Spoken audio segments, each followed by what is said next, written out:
Fala, imparáveis! Tudo bem com vocês? Professor Thiago Aquino na área.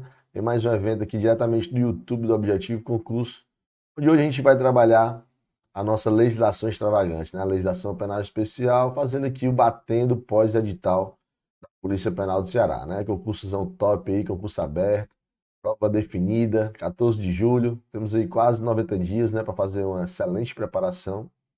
E o objetivo do concurso está aqui nessa meta de realmente fazer com que você seja aprovado, né? Diariamente, sequência de lives gratuitas.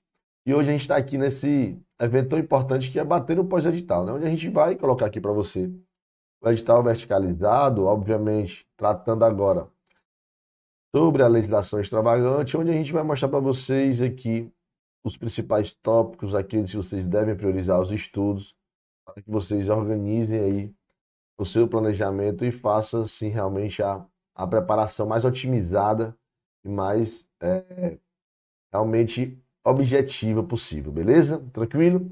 Então vamos lá. Para quem não me conhece, né, sou professor aqui da casa, sou bacharel em Direito, tenho especialização em Direito Militar, em Segurança Pública, estou concluindo mais uma especialização aqui em Direito Operacional, sou policial militar aqui do estado do Ceará, atualmente exerço o cargo de capitão. Passei lá em 2009 para soldado, depois passei em 2014 para oficial. E hoje sou capitão aqui da PMCE e fiz e realmente o estudo mudou minha vida, né? E para mim sempre é uma satisfação e uma honra poder motivar, poder estimular pessoas que realmente querem fazer com que o estudo também mude a sua vida. E vocês estão diante de uma excelente oportunidade, um cargo muito valorizado, um salário excelente, uma escala muito boa. Vocês estão diante de uma grande chance de mudar também a sua vida, tá? Então aproveitem, deem realmente o seu melhor para que você consiga essa aprovação. Fechou? Tranquilo? Então vamos lá iniciar nossa apresentação. Esse, como eu disse, é o Batendo Pós-Edital da PPCE, trabalhando aqui a nossa legislação penal especial, a legislação extravagante, né? Antes de tudo, quero que você siga aí o arroba do Objetivo Concurso, bem como o arroba do professor, para eventual dúvida, este vai ser nossos canais de comunicação, beleza?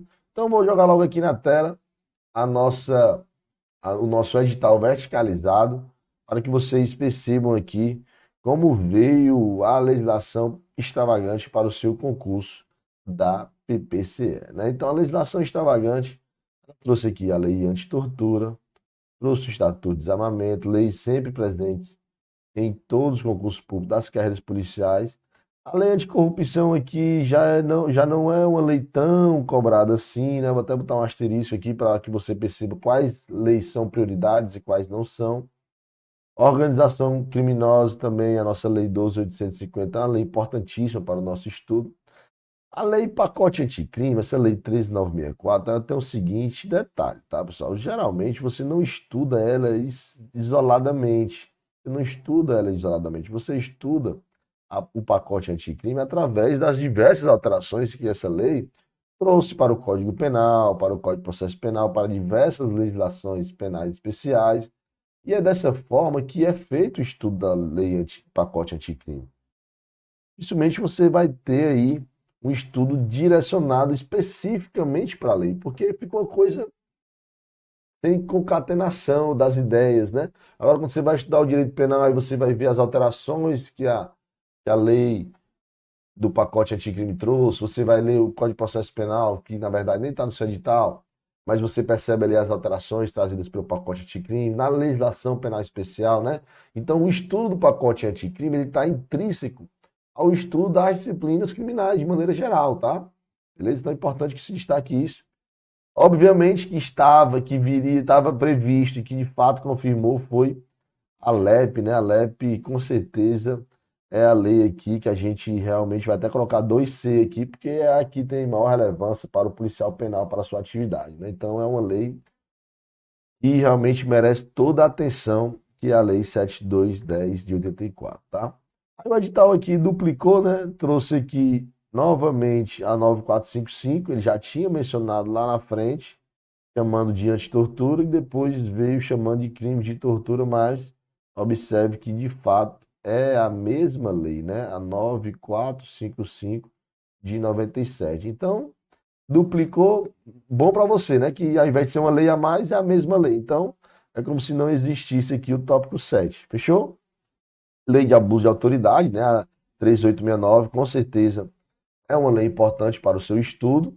Lei de crimes hediondos também virá questões, possivelmente, né? Grande chance, né, de vir questão da lei de crimes hediondos, bem como aqui a nossa 11.343 de 2006, tá? Então aqui nós estamos diante das 10 leis aqui que realmente terão ali o foco do seu estudo, tá? Guardar o destaque para o pacote anticrime, como eu falei, porque ele já vai estar intrínseco às outras leis no estudo. Trazer aqui um destaque para a lei de crime de tortura, que está repetida, então já não são 10, só são 9. E trazer também a situação aqui, porque aqui, o que é essa lei anticorrupção, para você entender? Nós temos a lei de improbidade administrativa, que vai ali punir administrativamente ou judicialmente a pessoa física que comete infrações contra a administração pública, né? E aí ficava aquela lacuna quanto à responsabilização das pessoas jurídicas, né? E aí, 2015 veio aqui a lei, 2013 na verdade, veio a lei anticorrupção para preencher essa lacuna, né? Trazendo ali as responsabilidades, tanto administrativas quanto judiciais, com relação à pessoa jurídica, né? Beleza? Então, basicamente, é uma lei bem tranquila, que não cai tanto em concurso, mas que de fácil leitura, né? E é importante que você também dê uma passada nessa lei, tá? Lei anticorrupção, uma leizinha pequena, pouco mais de 30 artigos, né? São 31 artigos, então é necessário ali a leitura de letra de lei realmente bem focada para que você, caso ocasionalmente tiver uma questão, você não perca, tá? E aí, então a gente já fez a análise aqui das principais, dessas 10, né? Aí entra aqui no tópico 11 a chamada Lei de Improbidade Administrativa, tá? A nossa lei 8429 de 92. Aqui, na verdade, ele é um tópico que está ligado ao direito administrativo, tá? Lá no direito administrativo que você vai estudar a referida lei, a lei de improbidade administrativa, fechou? Agora nós temos aqui no tópico 12 a lei 13.675 de 2018, que disciplina e cria a Política Nacional de Segurança Pública e Defesa Social, tá? Essa lei é uma lei também que é aquela leitura de letra de lei, onde você vai ter que observar as diretrizes, os princípios, os objetivos, né?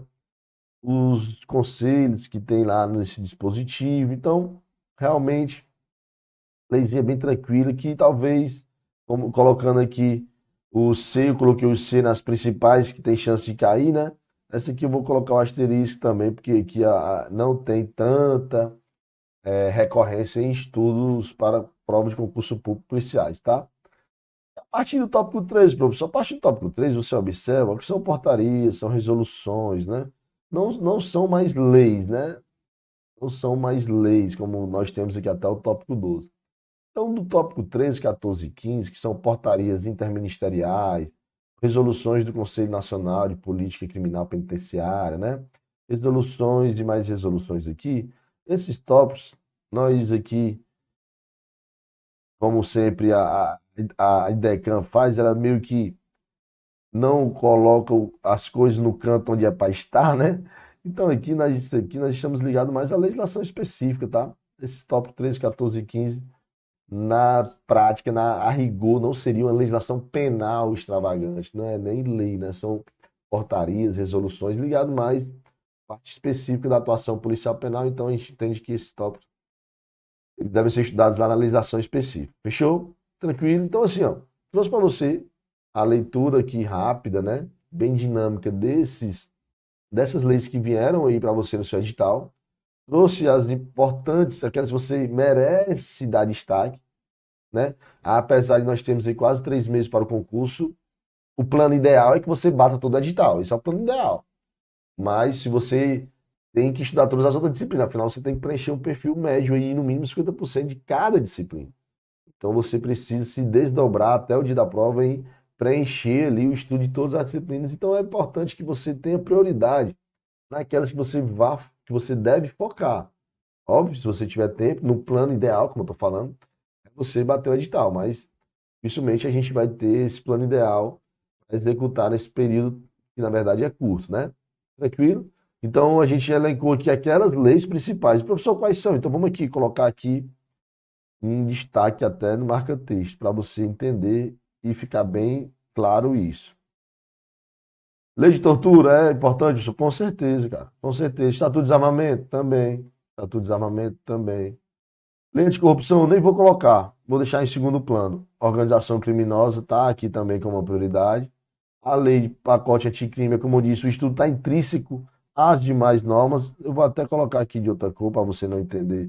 E vai ler essa lei especificamente, porque o estudo não deve ser feito isoladamente, né? Mas é uma lei importante que você perceba quando estiver estudando as legislações, as alterações trazidas pelo pacote anticrime, tá? Isso aí é importante demais. E aí a gente entra na lei de execução penal, que com certeza é fundamental para o seu estudo.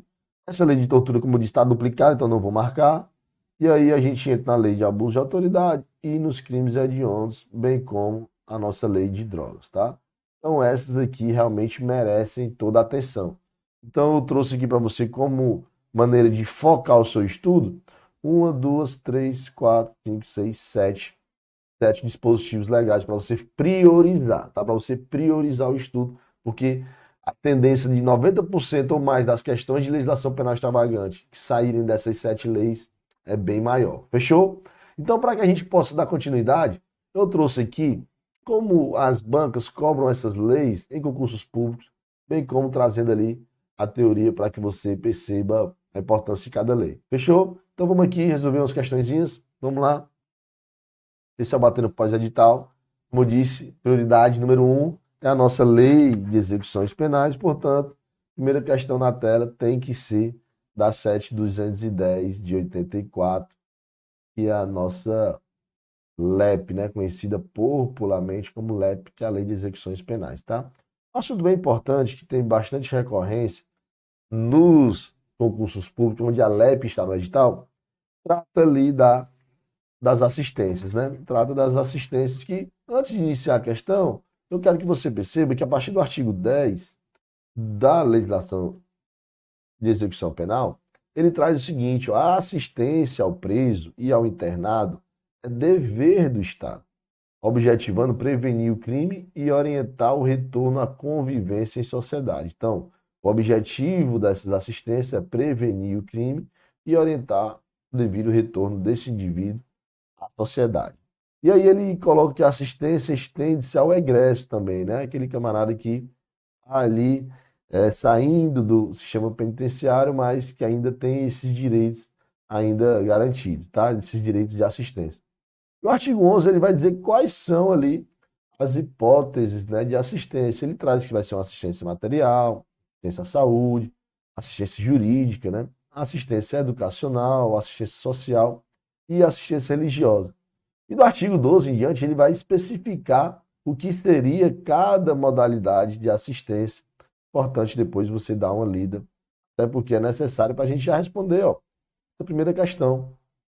A primeira questão ele diz o seguinte: a assistência jurídica, ó, vai falar o quê? Da assistência jurídica. Ela é integral e gratuita, destinada aos presos, independentemente de seus recursos financeiros para constituir advogado. Não, né? Não faria sentido fornecer assistência jurídica é aquele cara que não precisa, né? Aquele cara que tem bastante recurso financeiro. Não tem o menor sentido. Então, a assistência jurídica, ela realmente vai ser destinada aos presos sem recursos financeiros, sem recursos, sem recursos financeiros, tá? Isso você pode extrair a partir da leitura do artigo 15 da nossa LEP, tá certo? Então, como a questão trouxe aqui um tal de independente, né? Deixou esse item errado, tá? O item B diz: ensino de primeiro grau será obrigatório, integrando-se no sistema escolar da unidade federativa. Aqui é o nosso gabarito da primeira questão, item B, porque você encontra esse dispositivo a partir do artigo 18 da referida lei, tá? O item C está errado por quê, professor?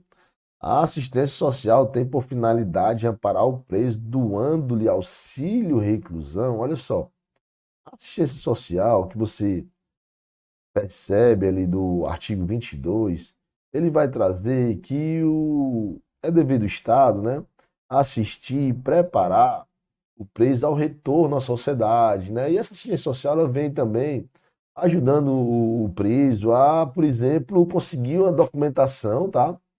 Que ele vai precisar para que ele solicite o auxílio reclusão. Aí tudo bem a assistência social ocorrer. Mas dizer que a assistência social vai doar o auxílio, aí forçou a barra, deixou o item realmente, deixou o item falso, tá certo? Você depois dê uma lida no artigo 22 da LEP. O item D diz: o Brasil, sendo um país laico, não é possível assistência religiosa. Eu acabei de mostrar para você ó, que a assistência religiosa ela também se encontra como uma das modalidades de assistência ao preso, tá? A assistência religiosa também vai constituir nesse rol do artigo 11.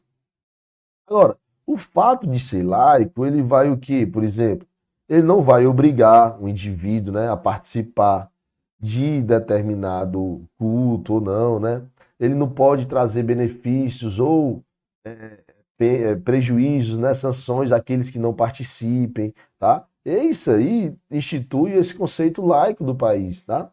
Mas o fato de ele, por exemplo, deixar lá um local apropriado, deixar um local apropriado para que haja uma local apropriado para que haja ali uma liberdade de culto, né? Para que os presos possam ter esse contato religioso, não é nenhum problema, né? Obviamente que não pode ser obrigado, né? Isso o Estado não pode, porque o Brasil é um país laico, então não pode obrigar para que o preso participe, né? Não pode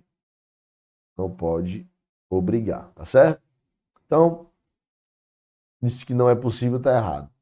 E o item E vai dizer: a assistência à saúde do preso terá caráter preventivo e curativo, desde que exclusivamente no estabelecimento prisional. Olha só, é possível que no estabelecimento ele não esteja aparelhado com o que é necessário para o atendimento médico para o preso, tá? E sim, nesse caso, se ele não tiver aparelhado do aparelhamento médico necessário, pode sim o indivíduo ser atendido em um hospital, ou seja, ele sair, né, de uma maneira ali de um caráter urgente do sistema penitenciário para ser feito o devido atendimento médico, tá? Então não é exclusivamente não, ele vai ser em regra, né? Mas se for uma urgência em que não há um aparelhamento médico necessário, pode ocasionar o realmente socorro ao hospital, tá certo?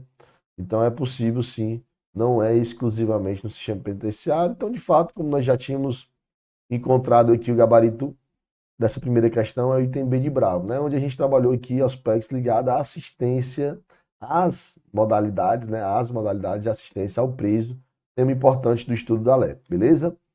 Então a gente trabalhou aqui o artigo 10 e artigos seguintes, como a gente falou, aqueles relevantes para o estudo da assistência, tá bom? Vamos trabalhar mais uma, como aqui, questão também ligada à legislação de execuções penais. Como eu disse, dentre as 7 leis que eu julguei para você, que eu orientei como sendo as prioridades, a LEP é a de número 1, né? Foi a primeira questão que eu trouxe e vou trazer mais outra, porque é possível que venha duas questões, né, no seu concurso, beleza? O que ela quer aqui? Ela quer falar sobre o trabalho do preso, né? Quer falar sobre o trabalho do preso e quer o item incorreto, tá certo? Então vamos lá, atrás do item incorreto. O item A diz: o trabalho do preso será remunerado, não podendo ser inferior a um salário mínimo. Será? B diz que terá finalidade educativa e produtiva. C, as tarefas executadas como prestação de serviços à comunidade não serão remuneradas. A jornada de trabalho não será inferior a 6, nem superior a 8, com descanso nos domingos e feriados. E o E diz que o trabalho externo será admissível para os presos em regime fechado somente em serviços ou obras públicas. desde que tomaram as cautelas contra a fuga e em favor da disciplina. Então, pessoal, acerca do trabalho, a gente tem ali vários dispositivos, né? E aí a gente trouxe aqui aqueles que é importante a gente dar uma lida para que a gente possa responder essa questão. Olha o que aqui diz o artigo 28. O trabalho do condenado, vou até botar aqui o marca-texto. O trabalho do condenado como dever social e condição de dignidade humana terá finalidade que educativa e produtiva. Aplicam-se à organização e aos métodos de trabalho as precauções relativas à segurança e à higiene padrão. Parágrafo 2º diz que o trabalho do preso não está sujeito ao regime de consolidação da lei do trabalho. Olha que dado importante, tá? Não está regido pela CLT. O 29 vai dizer: o trabalho do preso será remunerado mediante prévia tabela, não podendo ser inferior a 3/4 do salário mínimo, tá? 3/4. A nossa questãozinha trouxe que não podia ser inferior a um salário mínimo, né? A um salário mínimo. E a gente acabou de ver aqui no artigo 29 que, na verdade, não pode ser inferior a 3/4 do salário mínimo. Portanto, é o nosso gabarito, já que nós estamos atrás do item incorreto, tá? Então, vamos continuar a lida ali dos artigos que eu trouxe para você, ó. Então, a gente já encontrou que não pode ser inferior a 3/4 do salário mínimo e não um salário mínimo. Isso é justificado até para que possa ser incentivado o empresário a contratar esse indivíduo, né? Olha só, você sabe que o preso ele é acometido de um certo preconceito, né? Você, empresário, você contrataria um indivíduo do sistema penitenciário, um preso, para trabalhar com você, né? Então é algo que não é tão assim atraente, né, para os empresários. Então é para isso que eles precisam ter alguns benefícios, assim, por exemplo, ó, você não precisa pagar um salário, você pode pagar até 3/4, né? Então isso é para fomentar realmente a contratação desse indivíduo, tá certo?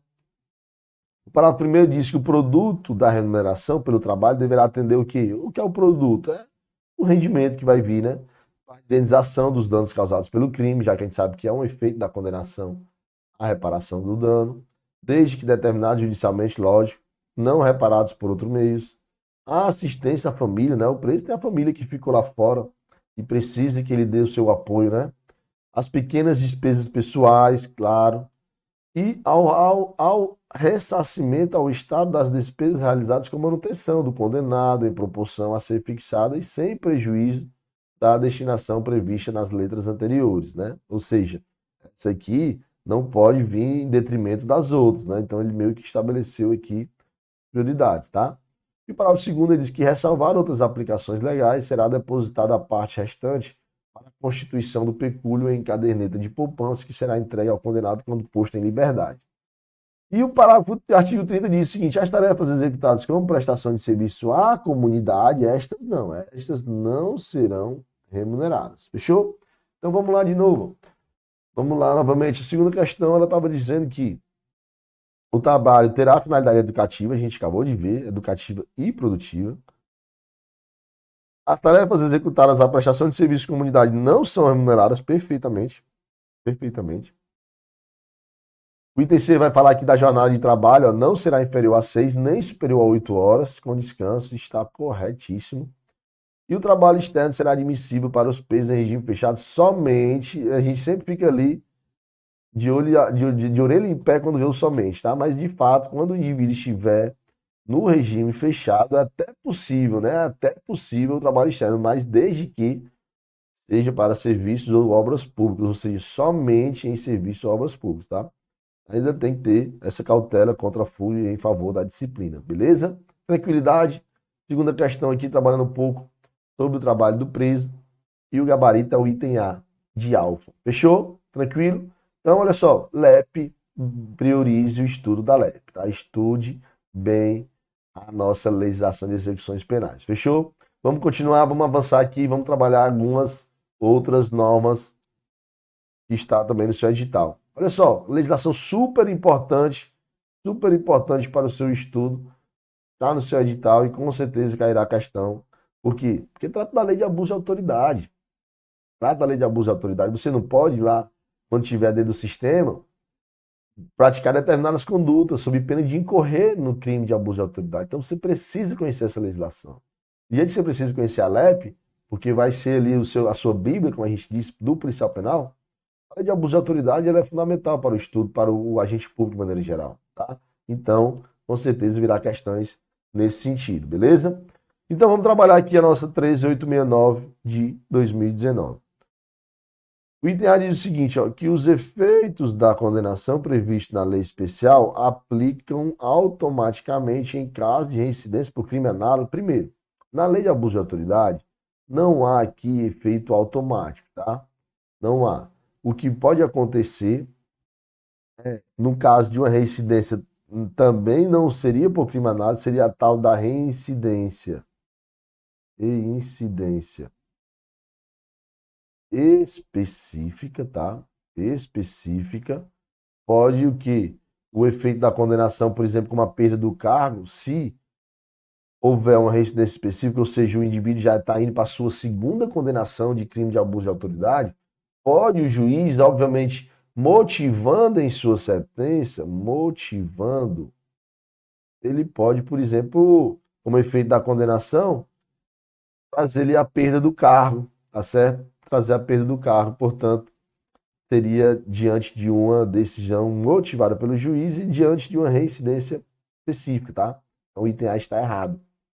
O item B diz: a imposição de pena restritiva de direito consistente na suspensão do exercício do cargo, função ou mandato pelo prazo máximo de 1 ano. Isso aqui está errado, tá? O prazo não é isso. O prazo, na verdade, trata de um prazo de 1 a 6 meses, tá certo? É um prazo de 1 a 6 meses que pode ocorrer essa pena restritiva de direito, que é a suspensão do exercício do cargo. O item C diz que o rol taxativo, indicando os agentes públicos que podem ser sujeitos ativos dos delitos previstos na legislação especial. Olha só, na verdade, não está diante de um rol taxativo. É um rol exemplificativo. Ele diz lá que o agente público pode ser servidor ou não, e não somente aqueles elencados, né, no dispositivo, ou seja, ele exemplifica alguns dos agentes públicos que você precisa ter ali realmente como norte, mas não exaure, né? Não é um rol taxativo presente ali nesses agentes que estão na hipótese de incorrer no crime de abuso de autoridade, tá certo? Então, o artigo 2º trata-se, na verdade, do sujeito ativo do crime, só que é um rol exemplificativo, tá certo? Então, fica ligado que a questão número C, o item C também está errado. O item D diz o seguinte, ó. O item D diz o seguinte, que a perda do cargo, mandato ou função pública, no caso de reincidência, configura efeito automático. Olha só, efeito automático não, falei para você que o juiz precisa declarar motivadamente em sua sentença este efeito da condenação diante daquela reincidência específica, né? Então não custa reforçar que é um efeito motivado, não automático e diante de uma reincidência específica, tá?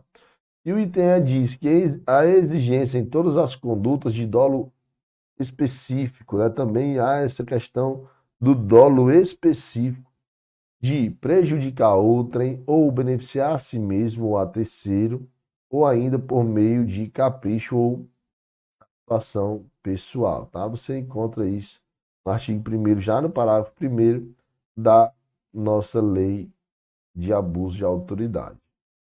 Tranquilo? Então, tem que ter tanto. Então, falou de abuso de autoridade. Nós temos o dolo específico, né, que o indivíduo tem que praticar qualquer daquelas condutas criminosas previstas na lei. Ele tem que ter o dolo de prejudicar outrem, ou beneficiar a si mesmo ou a terceiro, ou ainda por mero capricho ou satisfação pessoal. E nós temos o tal da reincidência específica para uma possível perda do cargo ou até mesmo da interdição. Fechou? Tranquilidade, então, gabarito da terceira, item E de eco. E aí, Imparável, gostou dessa super aula que você acabou de acompanhar? ela continuará completa na íntegra para você que é assinante da nossa plataforma. Então corre lá e vai acompanhar a continuação.